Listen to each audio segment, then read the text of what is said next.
নমস্কার, আমি তপন শিকদার। আমি একজন নার্সারি ম্যান। আমার নার্সারিটি অবস্থান করে দুর্গাপুর শহরে। আহ, সিটি সেন্টার থেকে মুচিপাড়া যাওয়ার পথে ঠিক মাঝামাঝি এবিএল টাউনশিপ ঢোকার ঠিক অপোজিটেই আমার নার্সারিটি, একদম ন্যাশনাল হাইওয়ের পাশে। যারা দুর্গাপুরের মানুষ তারা অবশ্যই লোকেশনটি বুঝতে পারছেন। যেহেতু এটি একটি প্লান্ট নার্সারি, তো আমার বিভিন্ন ধরনের কাস্টমাররা এখানে আসেন শুধু গাছ কিনতে নয়, তাদের গাছের বিভিন্ন সমস্যা, তার কি করে সমাধান করতে হবে, এর এই রকম বিভিন্ন প্রশ্নের মুখোমুখি আমাকে নিয়মিত হতে হয়। আমার এই নার্সারিটি পরিচালনা করতে গিয়ে আমি যে বিভিন্ন প্রজাতির গাছ আমি প্রতিপালন করে থাকি, ভিন্ন ভিন্ন প্রজাতির বিভিন্ন ভিন্ন ফ্যামিলির গাছ। আহ, তো সেক্ষেত্রে আমার যতটুকুই অভিজ্ঞতা, আমি আজ পর্যন্ত সীমিত অভিজ্ঞতা অর্জন করেছি। তো সেই অভিজ্ঞতার যদি আমি আপনাদের সামনে সোশ্যাল মিডিয়ার মাধ্যমে, যেমন ইউটিউব, ফেসবুকের মাধ্যমে যদি ছোট ছোট এপিসোড করে আপনাদের সামনে শেয়ার করতে পারি, বিশেষ করে আমার যে সমস্ত নতুন বাগানী বন্ধুরা রয়েছেন যাদের বিশেষ কোনো অভিজ্ঞতা নেই, তো আশা করি তারা অবশ্যই উপকৃত হবেন। সেই উদ্দেশ্যেই আজ আমার চলার পথ শুরু। একদম ঠিক ধরেছেন, আজ আমার প্রথম ভিডিও। তাই আমার যে সমস্ত গুরুজনেরা এই ভিডিও দেখছেন তাদের আমি প্রণাম জানিয়ে, এবং আমার যে সমস্ত ছোটখাটো বন্ধুরা রয়েছেন যারা বাগান প্রেমী, তাদের অনেক অনেক ভালোবাসা জানিয়ে আমি আমার চলার পথ শুরু করছি। আজ আমার প্রথম ভিডিও। যেহেতু এটা আমার প্রথম ভিডিও, তাই ভেবে দেখলাম প্রথম ভিডিওর বিষয়বস্তু অবশ্যই প্রথম প্রথম যারা বাগান করতে শুরু করছেন, আগেই বললাম যাদের বিশেষ কোনো অভিজ্ঞতা নেই, অথচ তারা তাদের প্রতিবেশী, তাদের বন্ধু বান্ধবদের বাগান দেখে অনুপ্রাণিত, তারাও চাইছেন তাদের যতটুকু সীমিত জায়গা রয়েছে, সে উঠান হোক, ছাদ হোক, ব্যালকনি হোক বা ইনডোর হোক, সেগুলো আপনারা সুন্দর সুন্দর গাছ দিয়ে সাজাতে চাইছেন। তো তাদের জন্য আজকের ভিডিওটা আমি ডেডিকেট করতে চাইছি। বিষয়বস্তু: how to start home gardening. আপনি আপনার বাড়ির বাগান কিভাবে শুরু করবেন, এই বিষয়টিকে আমি খুব গুরুত্বপূর্ণ 7টি পয়েন্টে ডিভাইড করে আহ, আপনাদের একটা প্রাথমিক ধারণা দিতে চলেছি যে আপনারা বাগান কিভাবে শুরু করবেন। তার জন্য এই 7টি পয়েন্টে আপনাকে কিন্তু অবশ্যই গুরুত্ব দিতে হবে। পয়েন্টে আসার আগে একটি কথা আমার অবশ্যই বলে নেওয়া উচিত। আচ্ছা, হোম গার্ডেনিং কি খুব কঠিন নাকি খুব সহজ? ব্যাপারটা কি? এই প্রশ্নটা যে কোনো নতুন বাগানের মনে আসতেই পারে, যে আমি কি গাছ করতে পারবো? একটা গাছকে কি আমি নার্সারি থেকে নিয়ে এসে তাকে বাঁচিয়ে তাকে গ্রো আপ করে সুন্দর করে তুলতে পারবো? তার জন্য কি কি করণীয়? এই বিষয়টি কিন্তু খুব স্বাভাবিক। এই প্রশ্নটা আসবেই যে কোনো নতুন বাগানের মধ্যে যার অভিজ্ঞতা নেই। এই প্রশ্নের উত্তর হিসেবে আমি বলি, হোম গার্ডেনিং মানে গাছ প্রতিপালন করা ব্যাপারটি একেবারে সহজ নয়, আর খুব কঠিনও নয়। আপনার বাগান আপনি শুরু করতে গেলে সব থেকে প্রয়োজন, যেটা সব থেকে বেশি গুরুত্বপূর্ণ, সেটা হলো গিয়ে আপনার সদিচ্ছে, আপনার ইচ্ছে। ইচ্ছে যদি না থাকে তাহলে একেবারেই আপনি এ কাজে এগোবেন না। আপনি যখন একটি গাছের চারা নার্সারি থেকে কিনে নিয়ে আসছেন বা প্রতিবেশী বা বন্ধুর কাছ থেকে নিয়ে এসেছেন, আপনাকে কিন্তু ভাবতে হবে যে ওটি কিন্তু কোনো জড় বস্তু নয়। একটি গাছের চারার প্রাণ আছে, ওর বেড়ে ওঠার সম্ভাবনা আছে, কিন্তু তার জন্য আপনার সাপোর্ট দরকার। কারণ গাছের চারাটিকে আপনি নিয়ে এসছেন, আপনাকেই ওর পরিচর্যা যাবতীয় যা রয়েছে সেটি সঠিকভাবে করাটা আপনার দায়িত্বের মধ্যে পড়ে। এই দায়িত্ব গ্রহণ করার যদি প্রবৃত্তি আপনার মধ্যে থাকে, তাহলে আপনি বাগান শুরু করুন। বাকি পরামর্শের জন্য তো আমরা রয়েছি। তাহলে এবার আসা যাক, আপনি বাগান শুরু করতে চলেছেন, আপনার সদিচ্ছে যথেষ্ট রয়েছে, আপনি ভিডিও দেখছেন। তো সব থেকে প্রথমে আপনার কি করণীয়? পয়েন্ট নাম্বার 1, সেটি হলো স্থান নির্বাচন। আপনি আপনার বাড়িতে কোথায় গাছ রাখার প্রভিশনস রয়েছে? কেন সবার সেম প্রভিশনস থাকে না। কেউ অ্যাপার্টমেন্টে থাকেন, কারো একটি ছোট ব্যালকনি রয়েছে, কারো অনেক বড় উঠান রয়েছে, কারো অনেক বড় ছাদ রয়েছে। সুতরাং ভিন্ন ভিন্ন মানুষের ক্ষেত্রে ভিন্ন ভিন্ন গাছ রাখার স্থান রয়েছে। কেউ অনেক বেশি রোদ পায়, কেউ অনেক বেশি রোদ পায় না। তো সেক্ষেত্রে আপনাকে নার্সারিতে যাওয়ার আগে আপনাকে দেখে নিতে হবে আপনি কোন কোন জায়গায় গাছ রাখতে চলেছেন, রাখার ইচ্ছে হচ্ছে, এবং সেই জায়গাটিতে কত ঘন্টা রোদ পড়ে, আদৌ আদৌ রোদ পড়ে কিনা, আহ পুরো লাইট কন্ডিশনটা কিন্তু আপনাকে আগে অবজার্ভ করতে হবে। অবজার্ভ করে আপনাকে নার্সারি ম্যানকে সেটি শেয়ার করতে হবে। এবার আসি গাছ নির্বাচনে। হ্যাঁ, এই গাছ নির্বাচনটি সম্পূর্ণ নির্ভর করে স্থান নির্বাচনের উপর। কেন আপনি যে স্থানে গাছ রাখতে চাইছেন সেখানে যদি পর্যাপ্ত রোদ থাকে, সেক্ষেত্রে আপনি ফুল গাছ বা ফল গাছের দিকে যেতে পারেন। আর যদি ছায়াময় জায়গা থাকে বা খুব অল্প সময় রোদ, 2 ঘন্টা 1 ঘন্টা রোদ থাকে, সেক্ষেত্রে আপনি ফুল গাছ বা ফল গাছে সঠিক স্যাটিসফ্যাকশন পাবেন না, সেভাবে গ্রো হবে না, সেভাবে হয়তো ফুল গাছে ফুল ফুটবে না।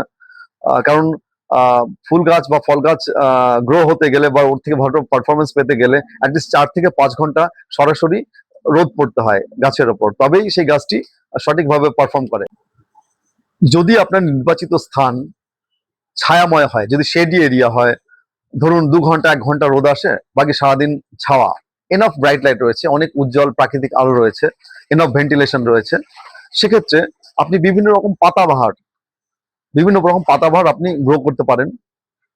যেমন ধরুন ডিফেনবাকিয়া ফ্যামিলি, অ্যাগ্লোনিমা ফ্যামিলি, ড্রেসিনা ফ্যামিলির, বিভিন্ন রকম সুন্দর ক্রোটন ফ্যামিলির বিভিন্ন সুন্দর সুন্দর বাহারি গাছ রয়েছে। সেই সমস্ত গাছ দিয়েও আপনার সেই নির্বাচিত স্থানকে সুসজ্জিত করতে পারেন। বেসিক্যালি 3টি লাইট কন্ডিশনকে ধরে আমরা কাস্টমারদের গাছ সাজেস্ট করি। যেমন প্রথমে শুনলেন রৌদ্রময় জায়গা, যেখানে সারাদিন রোদে আছে, যেখানে ফুল গাছ বা ফল গাছ খুব সুন্দরভাবে গ্রো হয়।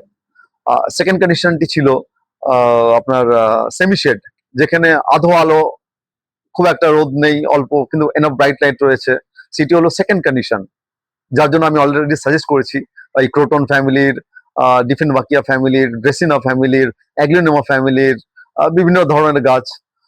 তো এবার আসি তৃতীয় কন্ডিশন, সেটি হলো গিয়ে ইনডোর কন্ডিশন, যেখানে রৌদ্র তো সরাসরি আসেই না, বরং অনেক সময় ব্রাইট লাইটেরও অভাব থাকে, জানলা দরজা বন্ধ।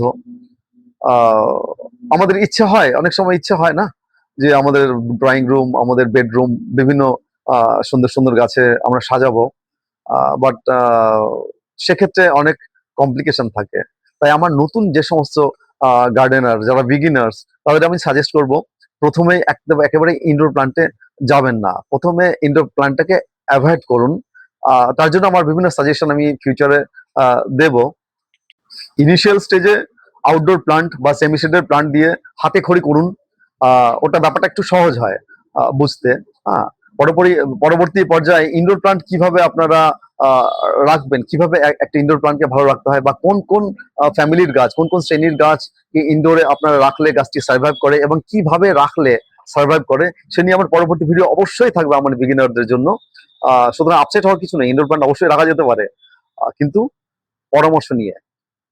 তাহলে আপনি আপনার নির্বাচিত স্থান অনুযায়ী গাছ নিলেন নার্সারি থেকে বা আপনার প্রতিবেশী বা বন্ধুর কাছ থেকে গাছ নিয়ে এলেন।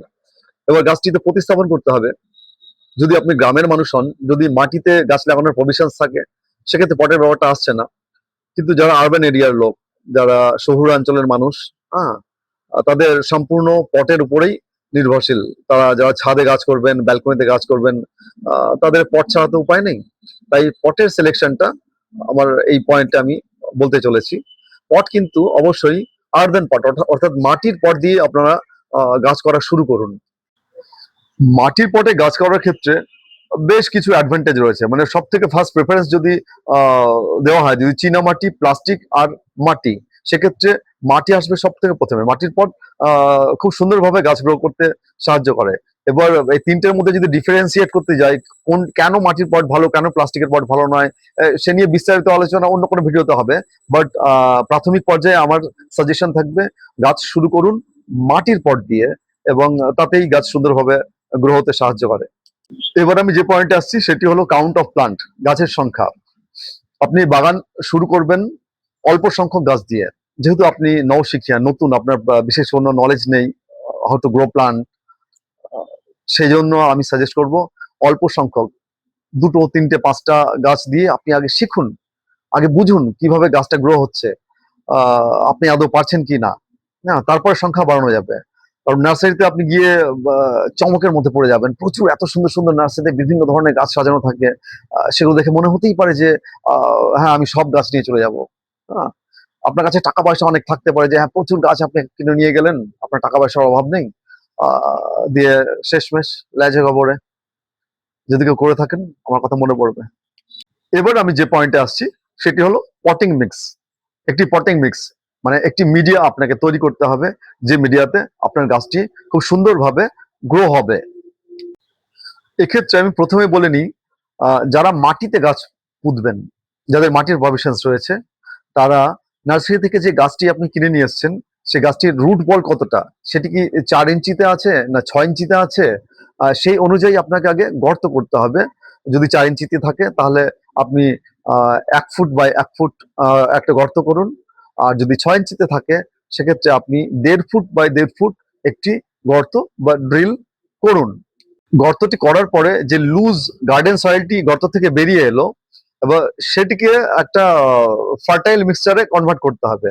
তার জন্য আপনাকে কি অ্যাড করতে হবে, তাতে অ্যাটলিস্ট 20 থেকে 30% অর্গানিক কম্পোস্ট, সেটি হতে পারে গোবর সার, ম্যাচিওর গোবর সার, কিংবা ভালো মানের ভার্মি কম্পোস্ট। এবং তার সঙ্গে 1 থেকে 2 চামচ নিমখোল। ব্যাস, প্রথম পটে মিক্সচারটা কিন্তু সিম্পলি রাখতে হবে, প্রথমে অনেক জটিল খাবার দেওয়ার প্রয়োজন নেই।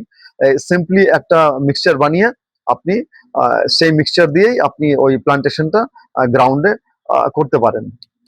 এবার বলি তাদের জন্য যারা যারা পটে গাছ লাগানোর জন্য পটিং মিক্স তৈরি করবেন, তাদের রেশিওটা কি হবে।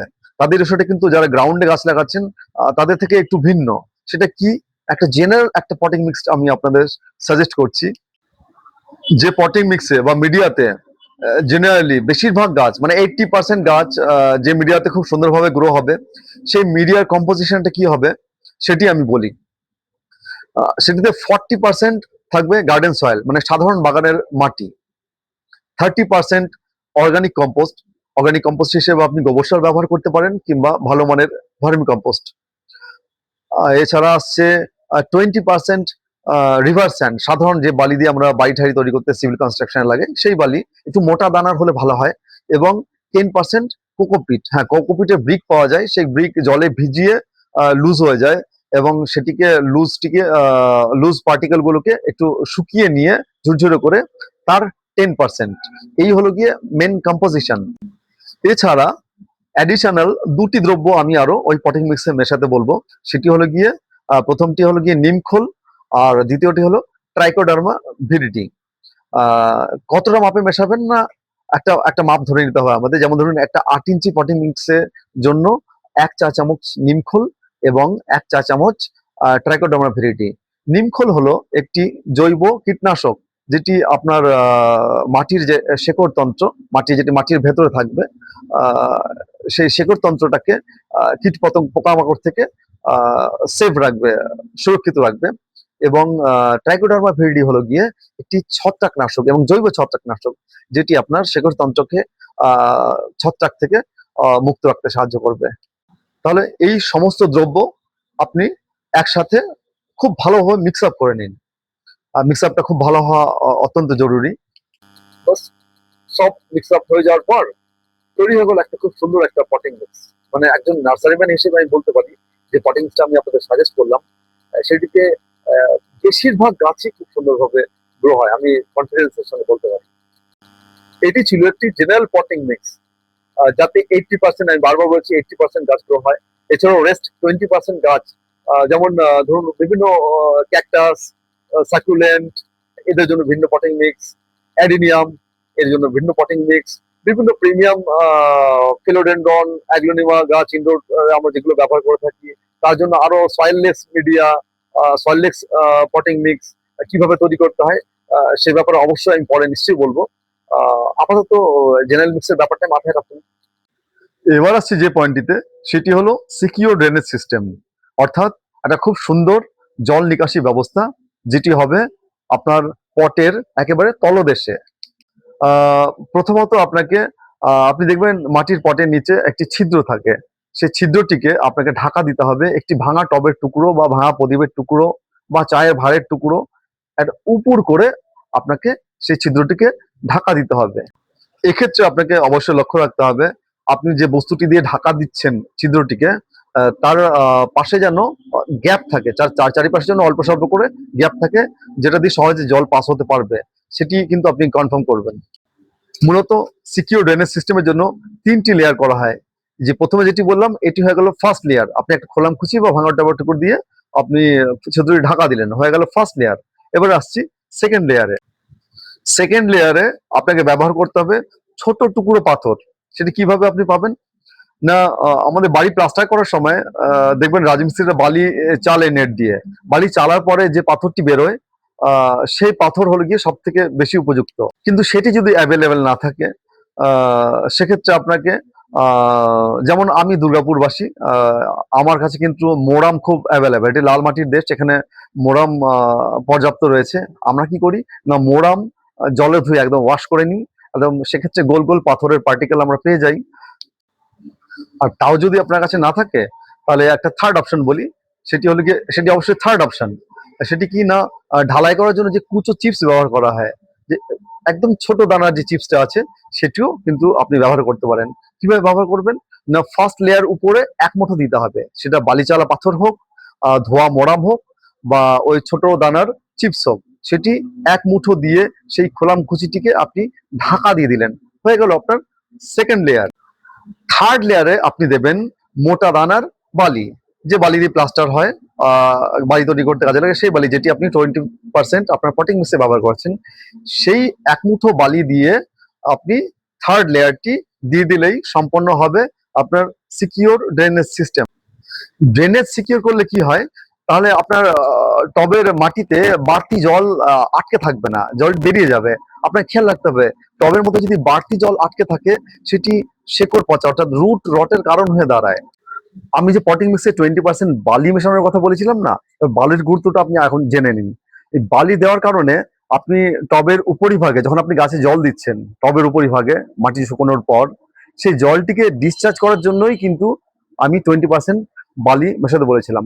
জলটিকে খুব তাড়াতাড়ি ও ডিসচার্জ করে দেয়, মানে ওপর থেকে নিচে নামাতে সাহায্য করে ওই 20% বালি, যেটা আপনি পটিং মিক্সে মিশিয়েছেন। আর জল যখনই নিচে এসে গেল, আপনি তো সুন্দর একটা সিকিউর ড্রেনেজ সিস্টেম বানিয়ে রেখেছেন, আর সুন্দর জল নিকাশি ব্যবস্থা নিচে রয়েছে, আহ খুব তাড়াতাড়ি জল ডিসচার্জ হয়ে যাবে। সেক্ষেত্রে আপনার গাছের শেকড় তন্ত্র হেলদি থাকবে, অ্যাটলিস্ট রুট রট অর্থাৎ শেকড় পচে যেয়ে গাছের মৃত্যুর কোনো কারণ বা কোনো সম্ভাবনা এতে থাকবে না। এবার আসি একদম অন্তিম পর্যায়ে, শেষ পয়েন্ট, সেটি হলো গিয়ে গাছ প্রতিস্থাপন, প্লান্টেশন কিভাবে করবেন। আপনি যখন নার্সারি থেকে গাছটি কিনে নিয়ে এসছেন, যেটি আপনি প্লান্টেশন করবেন, এখন আপনার potting mix ready, secure drainage system ready, এবার পটিং করবেন। গাছটি নার্সারি থেকে যখন এসছে আপনি খেয়াল করবেন, হয় ওটি প্লাস্টিকের ছোট পটে আছে, কিংবা প্লাস্টিকের গ্রো ব্যাগে আছে। আপনাকে আহ, সেই রুট বলটিকে, গাছের যে রুট বল, সেটিকে কিন্তু অক্ষতভাবে সে প্লাস্টিকের পট থেকে বা প্লাস্টিকের গ্রো ব্যাগ থেকে যদি ওটা গ্রো ব্যাগে থাকে তাহলে ব্লেড দিয়ে আপনি গ্রো ব্যাগটাকে পাশ থেকে চিড়ে দিন, এবং ওটা খুব সহজে রিমুভ করা যেতে পারে। যদি আপনার গাছ প্লাস্টিকের পটে থাকে তাহলে অক্ষতভাবে কি করে বার করবেন, এক্ষেত্রে আপনাকে কনফার্ম করতে হবে পটের মাটি যেন শুকনো থাকে। ভিজে থাকলে কিন্তু আপনি বার করতে যাবেন না, সেক্ষেত্রে রুট বলটি অক্ষত থাকবে না, ভেঙে যাওয়ার সম্ভাবনা আছে, শেকড় খুলে যাওয়ার একটা সম্ভাবনা থাকে। কিন্তু কিভাবে করবেন আমি দেখিয়ে দিই। তার জন্য আমি একটি গাছ এখানে রেখেছি। আপনাকে আহ, এই যে টবটি রয়েছে, টবে গাছ রয়েছে, আপনি খেয়াল রাখুন, এই আঙুলের ফাঁকা দিয়ে এখানটা এইভাবে ধরলেন, এভাবে আপনি উল্টো করলেন, উল্টো করে আপনি কোন একটা জায়গায় ঠুকুন, কোন একটা, এই যে কিনারাটা আছে না, কোন একটা জায়গা নিয়ে হালকা করে ঠুকুন, এইভাবে দেখবেন খুব সহজে এই যে এই দেখুন বেরিয়ে আসছে, রুট বলটি অক্ষত অবস্থায় আছে, বেরিয়ে গেল। কিন্তু পটিং মিক্সটি যদি শুকনো থাকে সেক্ষেত্রে সম্ভব, পটিং মিক্সটি যদি ভিজে থাকে তাহলে কিন্তু খুলে ঝুরঝুরে হয়ে খুলে বেরিয়ে যাওয়ার সম্ভাবনা থাকে। এই দেখুন আমি আবার এটিকে ঢুকিয়ে দিলাম, রেখে দিলাম। এইভাবে আপনি প্লাস্টিকের পট থেকে অক্ষতভাবে গাছটিকে বাইরে বার করতে পারেন। এরপর যেটা করতে হবে সেটি হলো গিয়ে, আপনি যে টবের নিচে সিকিউর ড্রেনেজ করেছেন, তার উপরে বেশ খানিকটা পটিং মিক্স, যেটা আপনি আগে বানিয়ে রেখেছেন, খানিকটা আপনি দিন। মানে সেটা টবের যে অর্ধেকের একটু নিচে রাখুন। তারপর ওই রুট বল সমেত গাছটিকে সেন্ট্রালাইজলি আপনি ঠিক মাঝামাঝি বসান। এক্ষেত্রে আপনাকে খেয়াল রাখতে হবে যেন আপনি যখন গাছটা বসাচ্ছেন এবং সেই রুট বলের যে উপরিভাগটা আছে তার থেকে টবের উপরিভাগের থেকে সঙ্গে যেন অ্যাটলিস্ট 1 থেকে 1.5 ইঞ্চি গ্যাপ থাকে। তারপর বাড়তি পটিং মিক্স পাশ থেকে ফিল আপ করে দিন, কিন্তু ওই যে বললাম উপর থেকে টবে খানিকটা 1 থেকে 1.5 ইঞ্চি জায়গা ছেড়ে দিন, কারণ ফিউচারে আপনাকে গাছে যখন জল দিতে হবে, ফিউচারে আপনার যখন ফার্টিলাইজার অ্যাড করতে হবে, তার জন্য ফিউচার মেনটেন্যান্সের জন্য ওইটুকু জায়গা ছেড়ে অবশ্যই রাখতে হবে। একদম কানায় কানায় কখনো পটিং মিক্স ভরে দেবেন না। হয়ে গেল সুন্দরভাবে গাছ প্রতিস্থাপন। এরপর কি? এরপর প্রতিদিন সকালে ঘুম থেকে উঠুন আর লক্ষ্য করুন আপনার পোতা সেই ছোট্ট চারাটি কিভাবে ধীরে ধীরে বেড়ে উঠছে। যে চারাটিকে গ্রো করার দায়িত্ব আপনি নিয়েছেন, ওকে ছোট থেকে বড় করার সুন্দরভাবে এবং হেলদিলি ওকে গ্রো করার যে দায়িত্বটা আপনি নিয়েছেন, সেই দায়িত্বটা আপনি সঠিকভাবে যখন পালন করতে পারবেন, তার একটা অদ্ভুত এক আনন্দ, সেটা ভাষায় প্রকাশ করা যায় না। জানেন তো, গার্ডেনিং কে একটা ট্রেস বাস্টিং সাবজেক্ট বলা হয়। মানে আপনার যে মেন্টাল ট্রেস থাকবে, আপনার যে মেন্টাল মনের মধ্যে যে অ্যাংজাইটি গুলো থাকবে, সেগুলোকে দূর করতে ভীষণভাবে সাহায্য করে সেই আনন্দটা, যে আনন্দের কথা আমি একটু আগে বললাম, যে একটি গাছকে সুন্দরভাবে আপনি নিজে হাতে যখন গ্রো করে যে আপনি খুশিটা পাচ্ছেন, যে আনন্দটা পাচ্ছেন, সেই আনন্দই আপনার সেই মেন্টাল ট্রেস, মেন্টাল অ্যাংজাইটি গুলোকে দূর করতে সাহায্য করে। একদম ভয় পাবেন না, গার্ডেনিং শুরু করুন। গার্ডেনিং কোনো রকেট সায়েন্স নয় যে আপনার বিশাল একটা জটিল প্রক্রিয়ার মধ্যে দিয়ে আপনাকে যেতে হবে, তা তো নয়। এই তো আমি পুরো ব্যাপারটা অতি সহজে আপনাকে বর্ণনা করলাম। ব্যাস এটাই, শুরু করুন, তারপর একটু একটু করে এক্সপিরিয়েন্স আপনার বাড়বে। খুব সুন্দরভাবে আপনি আরো অ্যাডভান্স লেভেলে যেতে পারবেন। প্রকৃতিকে আরো সুন্দর করে দেওয়ার জন্য আপনি একটু অংশগ্রহণ করুন, আপনারও ভালো লাগবে। ওভারঅল আমি জানি না আমার পরামর্শ আপনাদের কেমন লাগলো। যদি ভালো লাগে তাহলে অবশ্যই আমার চ্যানেলটিকে সাবস্ক্রাইব করে নিন। অল নোটিফিকেশনটাকে অবশ্যই অন রাখবেন, কারণ ভবিষ্যতেও আমি ভিন্ন ভিন্ন বিষয়ে যাতে আপনাদের কন্ট্রিবিউট করতে পারি, যে সমস্ত ব্যাপারগুলো আমি জানি বা আমার নতুন বাগানিরা জানেন না, সেই সমস্ত বন্ধুদের জন্য আমার বিভিন্ন বিষয়ে ভিডিও অবশ্যই আমি করব। যদি আমি বিভিন্ন কাজে ব্যস্ত থাকি, নার্সারিতে সারাদিন বিভিন্ন কাস্টমার আসেন, তাদের সঙ্গে প্রচুর কথা বলতে হয়, তাছাড়া গাছের পরিচর্যার জন্য আমাকে অনেক সময় দিতে হয়।